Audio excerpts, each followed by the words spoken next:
દોસ્તો, શું તમે જાણો છો શેકેલા જામફળના ફાયદા? મોટાભાગના લોકોને આનો અંદાજ પણ નથી. શિયાળાની ઠંડક વધી રહી છે ત્યારે લોકો એવી વસ્તુની શોધમાં રહે છે જે શરીરને ગરમ રાખે અને તંદુરસ્તી પણ વધારે.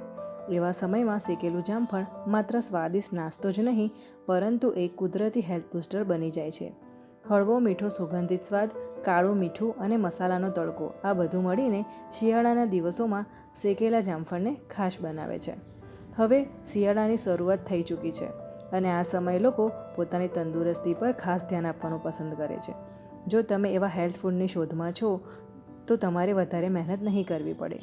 શિયાળામાં શેકેલું જામફળ ખાવું ખૂબ જ ફાયદાકારક માનવામાં આવે છે. કાચું જામફળ સ્વાદમાં થોડું ખાટું લાગે છે, પણ જ્યારે તેને આગ પર શેકીએ છીએ ત્યારે તેનો સ્વાદ મીઠો અને સુગંધિત થઈ જાય છે. એ જ કારણ છે કે શિયાળાના દિવસોમાં લોકો કાળા, મીઠા અને મસાલા સાથે શેકેલા જામફળનો આનંદ લે છે. આ માત્ર સ્વાદમાં જ નહીં પણ શરીરને પણ અનેક રીતે લાભ આપે છે અને કબજિયાત જેવી સમસ્યાઓમાં રાહત મળે છે. શેકવાથી જામફળમાં રહેલા ફાઇબર નરમ થઈ જાય છે, જેના કારણે તે પેટમાં સરળતાથી પચી જાય છે અને આંતરડાને સાફ રાખવામાં મદદ કરે છે. જેમને હંમેશા પેટ ભારે રહેવાની ફરિયાદ હોય તેમના માટે આ એક ઉત્તમ ઘરગથ્થુ ઉપાય છે. ડાયાબિટીસથી પીડાતા લોકો માટે પણ શેકેલું જામફળ લાભદાયક છે. તેમાં રહેલા કુદરતી રેશા બ્લડ શુગર લેવલને કંટ્રોલમાં રાખવામાં મદદ કરે છે. સાથે સાથે તે વજન ઘટાડવામાં પણ મદદરૂપ છે, કારણ કે તે લાંબા સમય સુધી પેટ ભરેલું રાખે છે અને અનાવશ્યક ભૂખને પણ ઓછી કરે છે. શેકેલું જામફળ દિલની તંદુરસ્તી માટે પણ ફાયદાકારક છે. તેમાં પોટેશિયમ અને એન્ટીઓક્સિડન્ટ્સ હોય છે જે બ્લડ પ્રેશરને કંટ્રોલ રાખવામાં મદદ કરે છે અને હૃદયને મજબૂત બનાવે છે.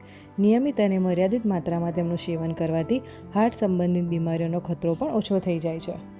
શેકેલું જામફળ શિયાળામાં થતી શરદી, ખાંસી અને જુકામમાં પણ અસરકારક માનવામાં આવે છે. તેમાં વિટામિન સી ભરપૂર માત્રામાં હોય છે જે શરીરની રોગપ્રતિકારક શક્તિ વધારવામાં મદદ કરે છે.